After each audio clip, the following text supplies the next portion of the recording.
Todo mundo sabe que não é fácil lançar um produto novo. 75% dos produtos acabam não vingando no primeiro ano e boa parte disso se deve ao que nós vamos chamar aqui hoje de miopia em marketing, que é um termo que foi cunhado nos anos 60 e que continua muito atual. Eu sou o Gustavo e essa aqui é a série em que a gente pega um artigo gringo e eu destrincho aqui para você para deixar o mais simples possível. Hoje a gente vai falar aqui de miopia em marketing. O termo miopia em marketing surgiu num artigo de 1960 de um professor da Harvard chamado Fyodor Levitt. E aí, sabe aquela frase famosíssima que fala que as pessoas não compram uma furadeira, por exemplo, porque elas querem uma furadeira, mas sim um furo? Então, é dele.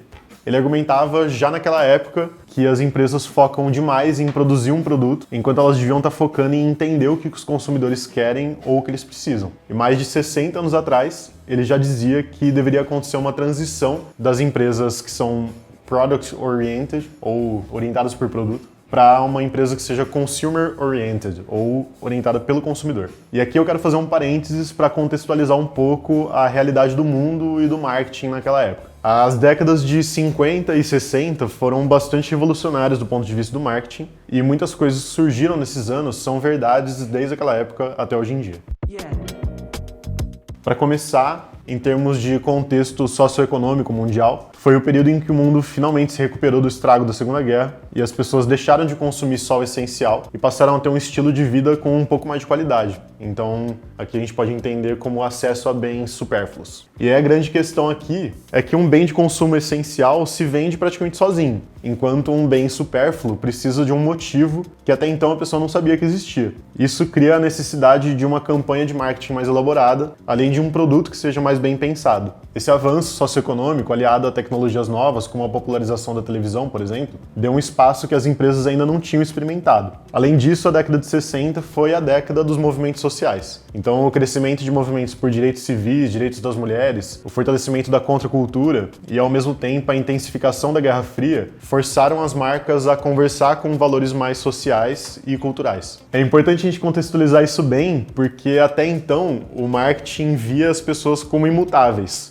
O mercado entendia as pessoas como sendo um grupo muito bem definido, pessoas que queriam coisas muito bem definidas, então você tinha poucas opções de marcas, poucas opções de produto. E aí as empresas como um todo tiveram que começar a entender que as pessoas mudam a maneira como elas enxergam o mundo, elas têm opiniões diversas e elas querem conversar com as marcas e com os produtos que elas consomem dessa maneira. Elas esperam que as empresas também sejam mutáveis e que as empresas entendam que elas têm uma visão e um valor de mundo completamente diferente uma das outras. E aí, agora para a gente entender exatamente o que é a miopia no marketing, a gente vai dar uma olhada na curiosa história da Kodak. A Kodak basicamente criou o mercado de fotografia. Então, o produto principal deles, que era o filme fotográfico, era um produto com uma margem de lucro gigantesca, cerca de 70%, e eles tinham 90% do market share do mundo. E mesmo assim, em 2012, a Kodak entrou com um pedido de recuperação judicial. Então, entender o sucesso da marca, nesse caso, é essencial para entender o fracasso. Durante a maior parte do século XX, a Kodak não só ajudou a desenvolver praticamente todas as tecnologias que eram relacionadas à fotografia, como ela criou um mercado de massa do zero. No século XIX, a fotografia era uma exclusividade dos fotógrafos profissionais, que eles tinham aqueles daguerreótipos gigantescos e muito caros, e era um produto voltado para uma elite, até a Kodak inventar o filme fotográfico. Com o surgimento das câmeras de filme, surgiu uma outra questão. As pessoas precisavam ser ensinadas a fotografar. E mais do que isso, elas precisavam de um motivo para querer fotografar as coisas. Então a Kodak, por muitos anos, focou em campanhas publicitárias que reforçavam essa necessidade de registrar momentos que fossem importantes. E eles chamavam isso de Kodak Moments. Sabe esse sentimento que a gente tem de se eu não tirar uma foto, eu não fui ou eu não fiz alguma coisa? Foi criado pela Kodak. Então, como que a Kodak faliu? Por incrível que pareça, parte da resposta está no comportamento muito associado a gênero. A Kodak sempre manteve as mulheres em foco em todas as campanhas. Eles entendiam que o apelo de registrar um momento importante da família estava muito associado às mães e esposas, e realmente na década de 70, mais de 60% das fotografias nos Estados Unidos eram tiradas por mulheres. Mas com a revolução digital e o surgimento da câmera digital, que foi inclusive criada pela própria Kodak, a relação que as pessoas tinham com fotografia e com câmera mudou completamente. A câmera passou a ser vista como um gadget eletrônico, ao invés de um aparelho que fosse para registrar memórias. E aí, do nada, o público-alvo deles mudou. A mudança foi muito brusca.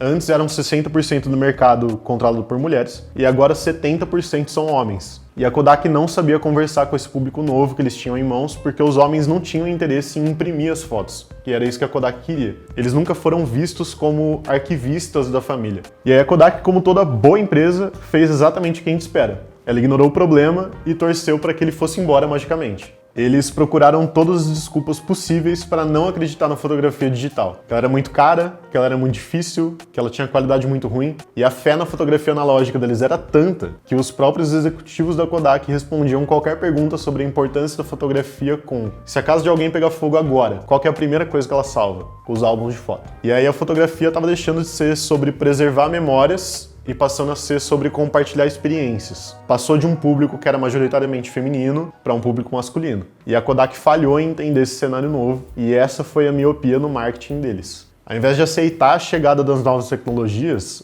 a Kodak abraçou um pensamento corporativo que era muito atrasado. Eles chegaram, inclusive, a acreditar que o time que era dedicado às tecnologias digitais estava canibalizando vendas do resto da empresa, e que eles estavam prejudicando os outros times, quando na verdade eram eles que estavam tentando salvar a Kodak. Por sorte, a cura para a miopia em marketing começa com uma pergunta que todo líder tem que responder e saber a resposta de cor. Qual é realmente o nosso negócio? O que a gente realmente está fazendo pelo nosso cliente? Uma empresa de sucesso foca no que o consumidor precisa. No caso da Kodak, é tirar uma foto de uma maneira prática, e não nos produtos ou serviços. Seus produtos podem e eles vão ser substituídos por uma alternativa melhor. Resta saber se quem vai produzir é você ou seu concorrente. Quantas vezes já nos perguntou se os livros vão desaparecer e do nada surgiu alguém para falar: pô, é lógico que não. O livro tem cheiro de livro, sentir o papel é 1000 vezes melhor do que ler num Kindle. Será mesmo? Quantas livrarias ainda existem na sua cidade? A Livraria Cultura, por exemplo, estava falindo esses dias. E as pessoas não querem simplesmente ter um livro ou ter uma revista. E, sei lá, qual que foi a última vez que você pisou numa banca sem ser para trocar figurinha da Copa no passado? As pessoas querem ler e elas querem se sentir informadas, elas querem se sentir entretidas. Elas não ligam muito se elas estão lendo isso num livro ou se elas estão lendo na tela de um celular. Isso não significa que a teoria da miopia no marketing não tenha nenhuma falha. Ela já tem mais de 60 anos e por ter virado quase uma religião no marketing, ela se mantém praticamente intacta. E aí isso traz a gente, ironicamente, a uma nova miopia. As pessoas começaram a focar tanto no consumidor que elas esqueceram do próprio produto. E aí elas erram na hora de definir quem que é o consumidor e como ele guia a empresa. E aí a gente tem que lembrar que o consumidor é imprevisível.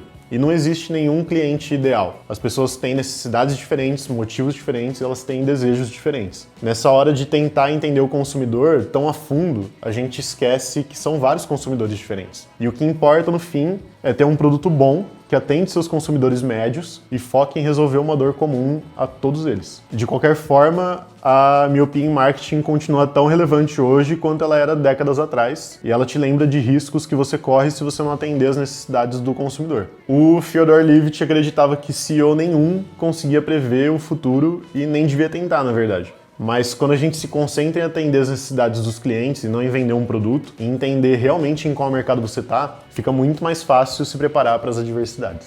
Bom, eu espero que esse vídeo tenha sido útil para você. Se você gostou do vídeo, deixa um like aqui, que isso ajuda muito o canal a crescer. E se você não é inscrito ainda, se inscreve no canal, ativa o sininho e em algum lugar aqui da tela vai ter um link para o vídeo de SenseMaking, que eu recomendo muito também. É um dos meus vídeos preferidos aqui.